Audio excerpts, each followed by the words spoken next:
நீங்கள் இதை பற்றி ஒரு கட்டுரை கூட எழுதியிருந்தீங்க.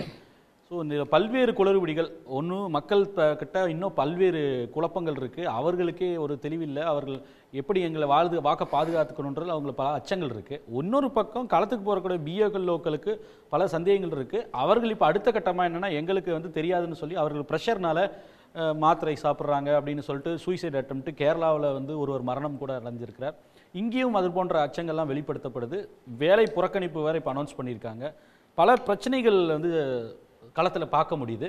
இன்னொன்று பீகாரில் லிஸ்ட்டில் இருந்தால், எஸ்ஐஆர் லிஸ்ட்டில் இருந்தால் இங்கே அதை சான்றாவணமாக பயன்படுத்தலான்றது ஒரு புதிய சர்ச்சையாக வந்து வெடிச்சிருக்கு. எல்லோரும் அது குறித்து கேள்வி எழுப்புறாங்க. நீங்கள் களத்துக்கு போய் பார்க்கும் பொழுது மக்களுடைய இந்த பிரச்சனைகள் வந்து ரொம்ப தெளிவாக தெரிகிறதா? என்ன நீங்கள் பார்த்தீங்க, அசஸ் பண்ணீங்க? சில இடங்களில் இந்த ப்ரொசீஜர் என்னன்றது புரிஞ்சவங்க அவங்களால ரொம்ப வேகமாக இந்த இதெல்லாம் ஃபில் பண்ணி கொடுத்துட முடியுது. ஆனால் அப்படி ஃபில் பண்ணி கொடுக்குறவங்களுக்குமே இருக்கக்கூடிய அச்சம் என்ன அப்படின்னா, நமக்கு தெரிஞ்ச வரைக்கும் எல்லாத்தையும் அதில் வந்து எல்லா காலமையும் அதில் நிரப்பி சப்மிட் பண்ணியாச்சு.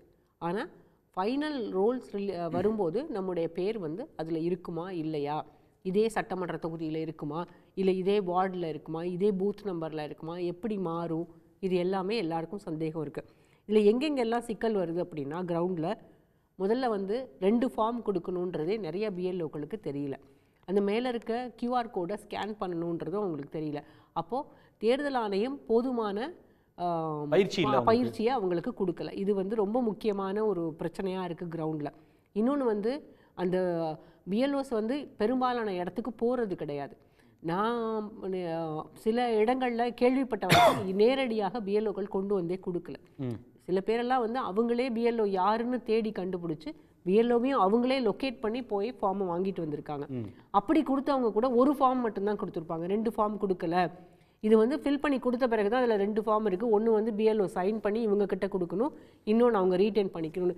இந்த அறிவிப்புகளை எல்லாமே முதல் நாளே தேர்தல் ஆணையம் இந்த மாதிரி 2 ஃபார்ம் இருக்குது, இதில் எந்தெந்த பகுதிகளை நீங்கள் எப்படியெல்லாம் ஃபில் பண்ணணும், இல்லை வந்து பிஎல்ஓ உங்களுக்கு எப்படி ஹெல்ப் பண்ணுவாங்க, இப்படி மக்களுக்கான விழிப்புணர்வை முழுமையாக ஏற்படுத்தி இருக்க வேண்டும். எனக்கு இருக்கிறதெல்லாம் ஒரே ஒரு கேள்வி தான். நீங்கள் பீகாரில் விடுபட்ட வாக்காளர்களை இங்கே சேர்க்கலை, புது வாக்காளர்களை சேர்க்க போகிறீங்க, பழைய வாக்காளர்களை நீக்க போகிறீங்க, இந்த எல்லாமே எனக்கு கேள்வி கிடையாது. எனக்கு இருக்கிறதெல்லாம் ஒரே ஒரு கேள்வி தான். தேர்தல் ஆணையம் இந்தியா முழுமைக்கும் இந்த சிறப்பு வாக்காளர் சீர்திருத்த பட்டியலை வெளியிடணும், சீர்திருத்தம் செய்யணும்னு முடிவு பண்ணிடுச்சு. அப்போது மாநிலத்துக்கு மாநிலம் தேர்தல் நடக்கிற சமயத்தில் தான் இந்த திருத்தத்தை செய்யணுமா? இதை ஏன் வந்து பீகாரில் நீங்கள் ஆரம்பிக்கும் போதே அடுத்தது 2026 இந்தந்த பகுதிகளுக்கெல்லாம் தேர்தல் வரப்போகுதுன்றது தேர்தல் ஆணையத்துக்கு தெரியாதா? இந்த 5 இயர் டேர்ம் முடிய போகுதுன்றது தெரியும். அப்போ கேரளாவிலையும், தமிழ்நாட்டிலையும், அசாம்லேயும், வெஸ்ட் பெங்கால்லையும், பாண்டிச்சேரியிலையும் இந்த சீர்திருத்தத்தை பீகாரில் தொடங்கிடும் போதே இங்கே தொடங்கியிருந்தால் இந்த கடைசி நேர குழப்பங்கள் எல்லாமே தவிர்க்கப்பட்டிருக்கலாம்.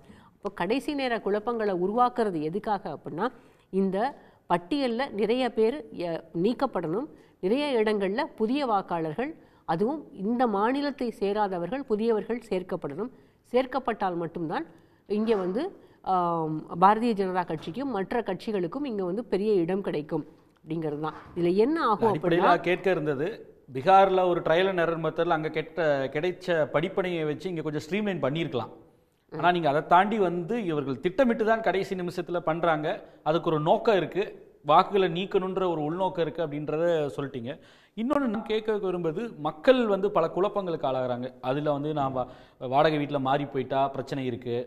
இரண்டாவது வந்து என்னுடைய ஒருத்தர் நம்ம பேச கேட்டோம், நானே வயதானவர், என்னுடைய அப்பா வந்து ஓட்டு போட்டிருப்பாருன்னா, அவர் நானே வயதானவராக இருக்கும்போது என்னோட தந்தை அவருடைய டீட்டெயிலை பற்றி நான் எங்கே போய் தேடுறது? இதில் வந்து அந்த ஃபார்மில் எங்கேயுமே மென்ஷன் பண்ணலங்க. நீங்கள் 2002 வந்து நீங்கள் வாக்களித்ததில் எங்கே வாக்களித்தீங்களோ அந்த டீட்டெயில்ஸை வந்து கொடுக்கணுன்றது இல்லை. ஒருவேளை அதையும் தேடி கண்டுபிடிக்கணும்னு முடிவு பண்ணிட்டாலுமே அது ஆன்லைனில் எங்கேயுமே அவைலபிளாக கிடையாது. ஏன்னா தேர்தல் ஆணையம் அந்த பழைய 2002 ரோல்ஸை வந்து கம்ப்ளீட்டாக லாக் பண்ணிட்டாங்க. ஸோ ஆன்லைனில் எடுக்க முடியாது. இப்போ இது வந்து பொலிட்டிக்கல் பார்ட்டிஸ் யார்கிட்டையாவது இருந்தால் மட்டும்தான் அந்த ரெஃபரன்ஸ்க்கு கூட அதை வாங்கிக்க முடியும். இப்போ ஃபோட்டோவாக போட்டு வச்சிருக்காங்களே, அந்த மெஷின் ரீடபிள் ஃபார்மேட்டில் இருந்ததை வந்து இப்போ பிடிஎஃபாக கன்வெர்ட் பண்ணி அதை எடுத்து இப்போ ஃபோட்டோவாக ஸ்கேன் பண்ணி எடுத்து ஃபோட்டோவாக போட்டு வச்சிருக்காங்கன்னு சொல்கிறாங்க இல்லையா ஒரு லிஸ்ட்டு? ஃபோட்டோவா அதில் இல்லை, அது வந்து ஃபோட்டோவாக இருக்குது. 2002 லிஸ்ட்டு இருக்குது. ஆனால் அதில் இருக்கிறதும் நீங்கள் கொடுக்குறது இப்போ வந்து நான் என்னுடைய பேர் வந்து போன பழைய வாக்காளர் அட்டையில், அதாவது 2002 நான் பதிவு பண்ணும்போது லட்சுமின்னு இருந்தது. இப்போ கொடுத்துருக்கிறது வந்து லக்ஷ்மின்னு கொடுத்துருக்காங்க. எனக்கு வந்து இப்போ நான் வந்து 2004க்கு அப்புறம் ஓட்டு போட்ட ஐடியில் வந்து எனக்கு வந்து லக்ஷ்மின்னு இருக்குது. அதுக்கு முன்னால் ஓட்டு போட்ட ஐடியில் லட்சுமின்னு இருக்குது. இப்போ நான் வந்து அந்த அந்த ஸ்பெல்லிங்கை கூட கரெக்டாக எழுதுனா மட்டும்தான். இப்போ இருக்கிற ஸ்பெல்லிங் எழுதுனாதான் இப்போ இருக்க ஸ்பெல்லிங்கை இப்போ ஓட்டு வராது. ஃபஸ்ட்டு காலமில் இப்போ இருக்க ஸ்பெல்லிங் எழுதணும். செகண்ட் காலமில் பழைய ஓட்டர் ஐடி 2002 ரோல்ஸில் இருந்ததில் அதை வந்து பழைய ஸ்பெல்லிங் எழுதணும். இதை மாற்றி எழுதுனா கூட நான் வந்து என்ன எலிஜிபிலிட்டி இல்லை எனக்கு.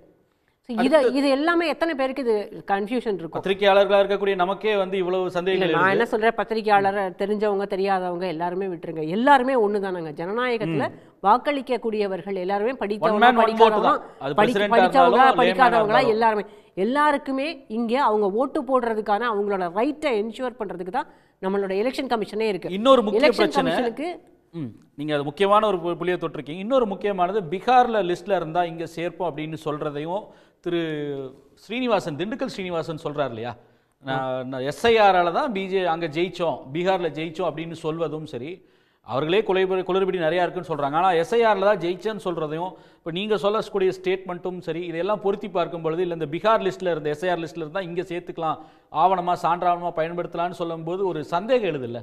வெளி மாநிலத்தில் இருக்கக்கூடியவங்களை குறைஞ்சது ஒரு 20 லட்சத்துலேருந்து 50 லட்சம் பேர் இங்கே தமிழ்நாட்டில் வாக்காளராக சேர்த்துடுறாங்கன்னு வச்சுக்கோங்க. கம்ப்ளீட்டாக இங்கே ஓட்டிங் பேட்டர்னே சேஞ்ச் ஆயிரும். எல்லா மாவட்டத்துலேயும் இல்லை எல்லா தொகுதியிலையும் வந்து உங்களுக்கு அந்த மார்ஜின் எல்லாமே மாறிடும். ரெண்டு கட்சிகளுக்கும் இடையே இருக்கக்கூடிய போட்டி, அந்த நீங்கள் வந்து வேறு என்ன அனௌன்ஸ்மெண்ட் பண்ணாலும் இங்கே ஒர்க் ஆகாது. இல்லை மக்களுக்கான திட்டங்களை கொண்டு வரோம், இங்கே சோஷியல் வெல்ஃபேர் ஸ்கீம்ஸ் தமிழ்நாட்டில் ஒர்க் ஆகுது, இதெல்லாம் எதுவுமே எலெக்ஷன் நேரத்தில் இருக்காது. இன்றைக்கி இருக்கக்கூடிய சிக்கல் எனக்கு தெரிஞ்சு இதை வந்து திமுக நீக்கிட்டாங்க, பிஜேபி நீக்கிட்டாங்க, அதிமுக நீக்கிட்டாங்க, இல்லை வந்து தாவேகாவுக்கு இதில் ரோல் இருக்குது, அதெல்லாம் எதுவுமே இதில் பேச தேவையில்லை. இதில் எலெக்ஷன் கமிஷன் வந்து ஒரு கட்சி சார்பாக அல்லது ஒரு தலைப்பட்சமாக நடந்து கொள்ளக்கூடியது ரொம்ப தெளிவாக எல்லா இடங்கள்லையும் தெரியுது. ஏன்னா பிஎல்எஸ்க்கே தெரியல. பிஎல்ஓஸ் வந்து அவங்கள இவங்க ட்ரெயின் பண்ணியிருக்கணும். இன்றைக்கி எனக்கு தெரிஞ்சு இவங்க சொல்கிறது போல் கிட்டத்தட்ட 94% ஃபார்ம்ஸ் வந்து நாங்கள் கொடுத்துட்டு தான் சொல்கிறாங்க. ஆனால் நான் கேட்கக்கூடிய எல்லாருமே ஃபார்ம் வரல, தரல, பிஎல்ஓ யாருன்னே தெரில, இப்படி தான் எல்லாருமே பதில் பேசுவோம். உடனுக்குடன் செய்திகளை தெரிந்து கொள்ள சன் நியூஸ் பெல் ஐகானை கிளிக் பண்ணுங்க.